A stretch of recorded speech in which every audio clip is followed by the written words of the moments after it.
Assalamualaikum warahmatullahi wabarakatuh.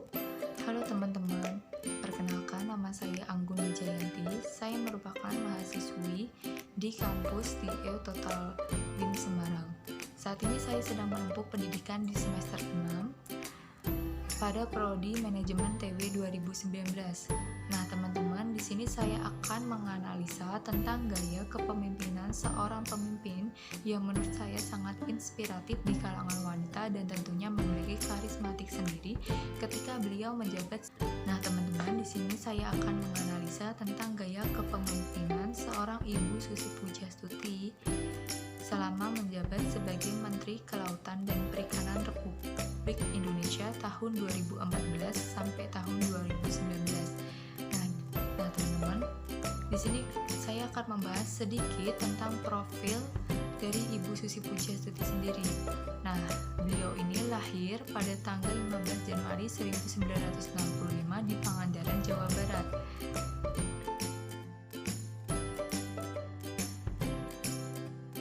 Ibu Susi Pujastuti adalah seorang Menteri Kelautan dan Perikanan Republik Indonesia pada tahun 2014 sampai tahun 2019.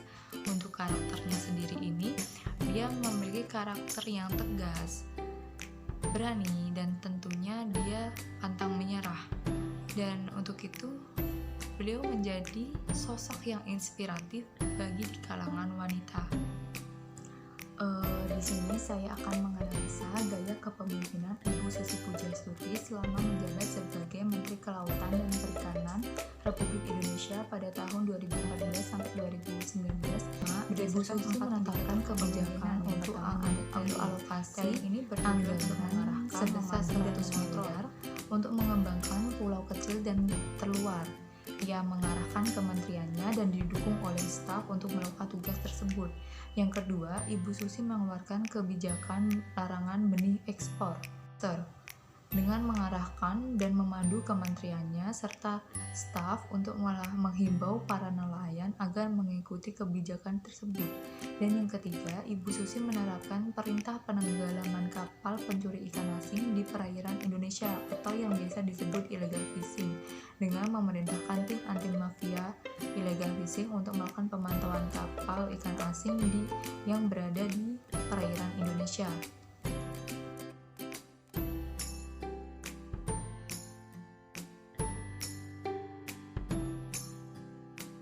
Ada selling, yaitu bertujuan untuk memberikan motivasi. Nah, di sini teman-teman, yang pertama yaitu Ibu Susi menyuguhkan kepada saya agar tidak memotivasikan semangat dengan menaikkan kabinet kerja Jokowi JK, yaitu kerja.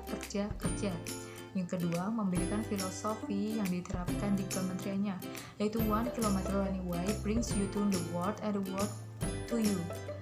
Nah, yang ketiga itu sendiri, Ibu Susi juga memberikan kata-kata terhadap kementeriannya, jangan takut untuk bekerja, jangan bekerja kalau takut.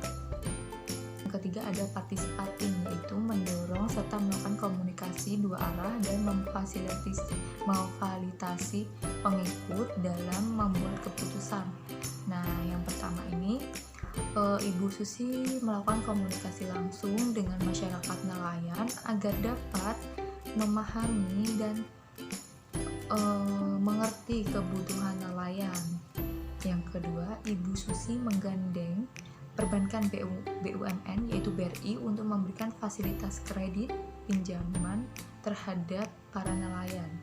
Yang ketiga, adanya pertemuan Presiden Jokowi, Ibu Susi dan perwakilan nelayan untuk mendapatkan kesepakatan pelarangan penggunaan alat penangkapan ikan yang dapat merusak lingkungan.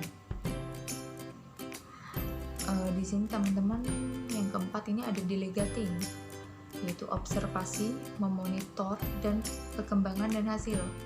Nah, di sini Ibu Susi yang pertama, Ibu Susi melakukan pengamatan langsung terhadap area kelautan Indonesia bersama tim anti mafia illegal fishing.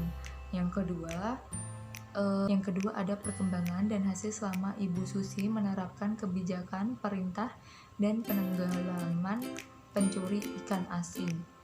nilai ekspor di Indonesia meningkat dan kapal asing yang ditenggelamkan ada 488 kapal sejak tahun 2014 sampai tahun 2018. Ketiga, di sini Ibu Susi menerapkan kebijakan larangan ekspor benih lobster. Nah, di sini Indonesia mendapat keuntungan yang lebih besar ketika dia mengekspor lobster dewasa dibanding dengan benih lobster.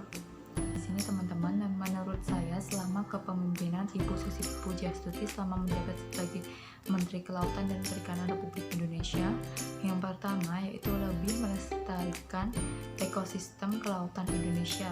Yang kedua, membuat jerah negara lain karena kebijakan penenggelaman illegal fishing di perairan Indonesia.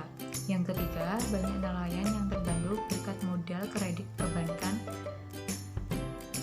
Dan yang keempat, nilai ekspor ikan di Indonesia lebih meningkat. Nah, demikian analisa saya tentang gaya kepemimpinan seorang Ibu Susi Pujiastuti selama menjabat sebagai Menteri Kelautan dan Perikanan Republik Indonesia pada tahun 2014 sampai tahun